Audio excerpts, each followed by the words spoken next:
Number 9. Mark Hermann. 47-year-old oil executive Richard Krusler was shot inside his Palm Beach, Florida home in 1976. He clung to life for 13 days, but then passed away due to an infection. Shortly after the murder, police arrested a karate instructor and street-level drug dealer named Mark Hermann for drug and weapons-related offenses. When asked where he was on the night of Krusler's murder, he said he thought he had dinner with friends, but was admittedly uncertain. Hermann's friends similarly said that they believed he was with them, but they had vague memories of the details. While Hermann was locked up on the drug and weapons charges, 4 jailhouse witnesses claimed that he admitted to shooting Krusler. The witnesses even submitted a written confession that they claimed was penned by Hermann. He was convicted of Krusler's murder in February 1978, based primarily on witness testimony. Prosecutors alleged that Hermann wanted to kill Krusler's neighbor over a drug debt, but that he drunkenly mistook Krusler's residence for his target's home.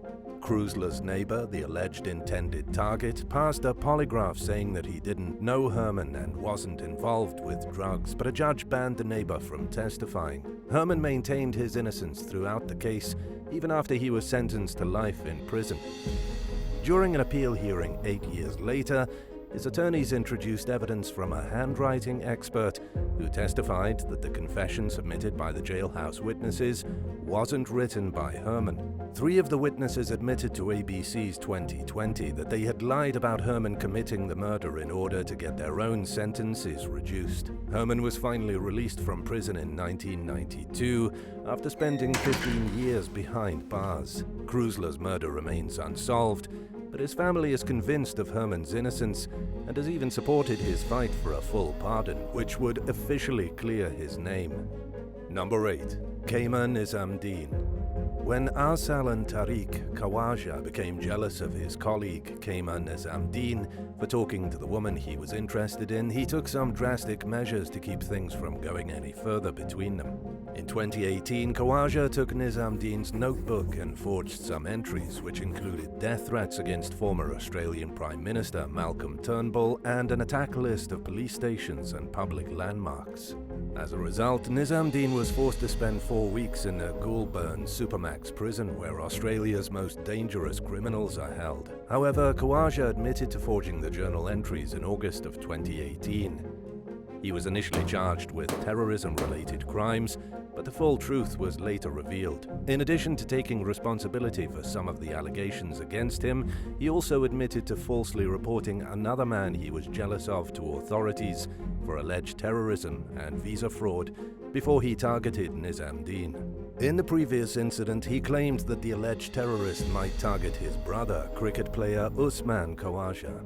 He pleaded guilty to the lesser offense of obstruction of justice and was imprisoned for just 4.5 years. Khawaja's application for parole was rejected twice by former Attorney General Michaela Cash. In a lawsuit, he accused Cash of failing to factor his borderline personality disorder into her decision about whether he deserves early release. The judge sided with Khawaja's argument and referred the case back to Cash, who approved the parole. While some might disagree with the decision, his mental condition is reportedly improving now that he has access to care that wasn't available in prison. Number 7. Matthew Castelnik. Minnesota lawyer Matthew Castelnik and his wife Bethany suffered an array of life and career-ruining problems after moving into a new home in the early 2000s. After settling in, the couple's young son wandered over into the yard of their neighbor, 46-year-old Barry Adolf. While returning the child, Adolf's interaction with the boy made the Castelniks uncomfortable, so they reported the incident to the police, but they were unaware that they had upset their new neighbor to the point where he decided to get revenge. In 2009, Adolf broke into the Castelniks' Wi-Fi network and framed the couple for horrific crimes, including crimes against children. Adolf made a MySpace page impersonating Matt Castelnik and made posts as the man, bragging about how he was such a great lawyer that he could get away with breaking the law. Using an email address registered to Castelnik, Adolf sent incriminating materials to his neighbor's colleagues and threats to then Vice President Joe Biden and other politicians. He also sent an email to one of Castelnik's co-workers expressing a romantic interest in the woman. Castelnik had no idea who was behind the reputation-destroying behavior and swore that he had no involvement in it. A few months after the disturbing incidents began, the Secret Service visited Castelnik's office to investigate emails that they said were coming from his IP address. Eager to clear his name, Castelnik hired a forensic computer scientist who uncovered evidence that Adolf was responsible for the bizarre smear campaign. Armed with the new information, authorities arrested Adolf, and Castelnik was cleared of any wrongdoing. They offered Adolf a plea agreement that would land him in prison for 2 years, but he rejected the offer and instead wound up with an 18-year sentence. After serving his time, Adolf will have to register as a sex offender for the rest of his life. Number 6. Ras Faria. 42-year-old cancer patient Betsy Faria was stabbed to death in 2011 after arriving at her Missouri home from a chemotherapy appointment. Later that evening, her husband Russ got home from a poker game and discovered her body. He was accused of murder despite having an airtight alibi and adamantly maintaining his innocence. Russ won a new trial in 2015, and a judge allowed him to introduce evidence that couldn't be used at his previous trial. This time, the jury learned that Betsy's supposed best friend, Pamela Hupp, had accompanied her to her chemotherapy appointment the day she died. Pamela was also the listed beneficiary of Betsy's $150,000 life insurance policy and had said things about Russ to authorities that had fueled their initial suspicion of him. This new information introduced enough reasonable doubt for the jury to acquit Russ, but for him, that was only one part of the battle. After being released from prison, he began working tirelessly to find evidence linking Pamela to Betsy's murder. In the meantime, Pamela insisted she was innocent and continued to blame Russ.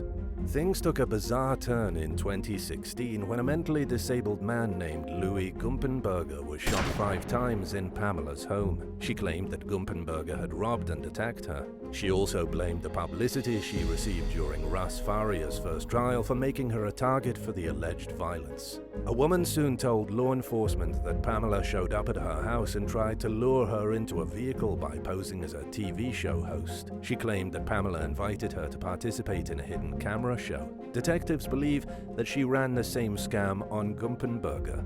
Phone records revealed that Pamela was in his neighborhood shortly before the shooting. In order to avoid the death penalty, Pamela took a plea deal that sentenced her to life without parole. She was charged with Betsy's murder in 2021 and is currently awaiting trial. She continues to stand by her claim that Russ framed her. Number 5. Joseph Melendez. One morning in late 2010, police in Sheffield Township, Ohio were called to a home where 35-year-old Joseph Melendez was reportedly banging on the door. When they arrived, Melendez told the authorities that a man was chasing him. However, 18-year-old Gabrielle Bracken claimed that Melendez held a knife to her throat and attacked her, but her husband saved her. Based on Gabrielle and her husband James Bracken's versions of events, police charged Melendez with abduction and attempted sexual assault. A witness soon told investigators that the whole thing was a setup. According to the witness, James Bracken believed that his wife was having an affair with Melendez. When the man arrived at the house that night, Gabrielle allegedly asked him to pick up a large knife that was sitting in the driveway. She then supposedly led Melendez upstairs, where James attacked him. Contrary to what the police originally believed, it appeared as though the Brackens meant to hurt or possibly even kill Melendez. To back their story up, they had Melendez touch the knife so that his fingerprints would be on the alleged murder weapon, and this also supported the claim that James defended his wife against an intruder. Gabrielle apparently went along with the plan to prove to her husband that she wasn't emotionally attached to Melendez. After realizing who the real perpetrators were, police charged the Brackens with fraud, and they received 3 years of probation. The couple was also ordered to pay Melendez a $1.5 million lawsuit settlement for framing him. Number 4. Simona Salazar.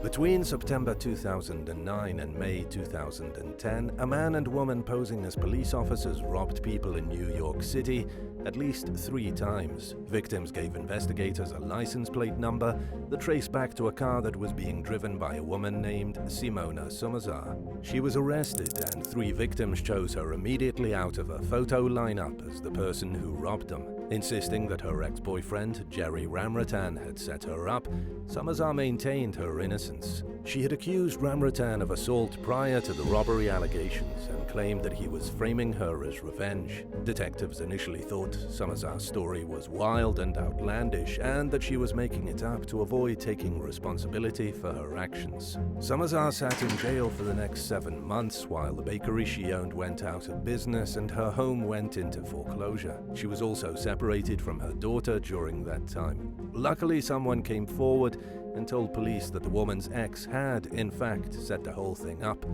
just like she claimed.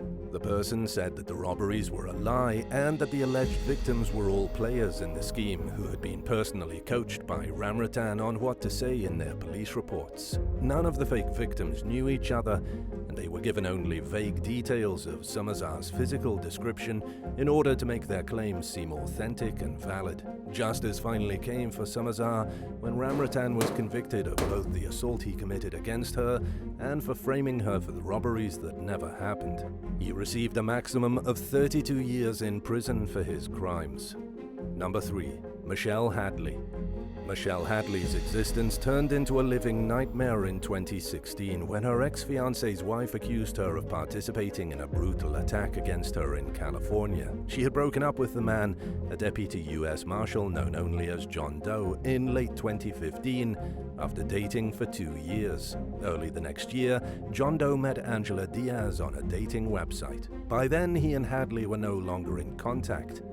The relationship between Doe and Diaz moved quickly, and the two of them were married within months. Just weeks later, in June of 2016, the couple went to a police station and claimed that Hadley has sent Diaz emails threatening to hurt and kill her. They also accused Hadley of creating an ad seeking a physical encounter with someone willing to act out a disturbing fantasy.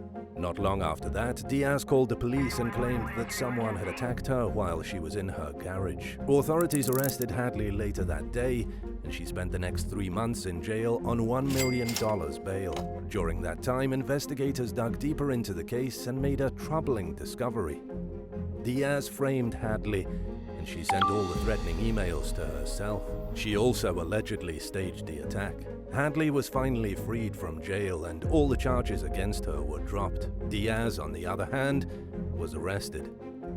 Number 2. Orlando Bowen. During a night out celebrating with his team at a nightclub in Mississauga, Ontario in 2004, Toronto Argonauts linebacker Orlando Bowen was approached by 2 undercover police officers. He allegedly tried to flee on foot and was ultimately arrested on drug charges and for assaulting an officer. At the time, Bowen was known for speaking out against drug use, and he insisted that the police planted the narcotics on him. Bowen said he was talking on his cell phone outside the club when 2 men approached him seeking drugs. According to Bowen's version of events, he said he didn't have any, and one of the men aggressively grabbed his arm. He feared for his life, so he ran away. Then one of the men yelled that he would shoot if Bowen didn't stop, at which point he realized they were cops. Bowen claimed that the officers beat him up and gave him a concussion and planted cocaine on him. The officers, Sheldon Cook and Grant Gervais, testified in 2005 that Bowen threw the drugs while he ran. At the time of the trial, Cook was facing charges for trafficking cocaine, leading to Bowen's acquittal. After having the charges dropped, Bowen sued law enforcement for $14.6 million. In the case, he alleged that his arrest was at least partially motivated by racism. The wrongful charges had left his reputation in shambles, and the concussion he suffered during his arrest forced his early retirement from football. Bowen's case was settled out of court for an undisclosed amount. Number 1. Sultan Alam.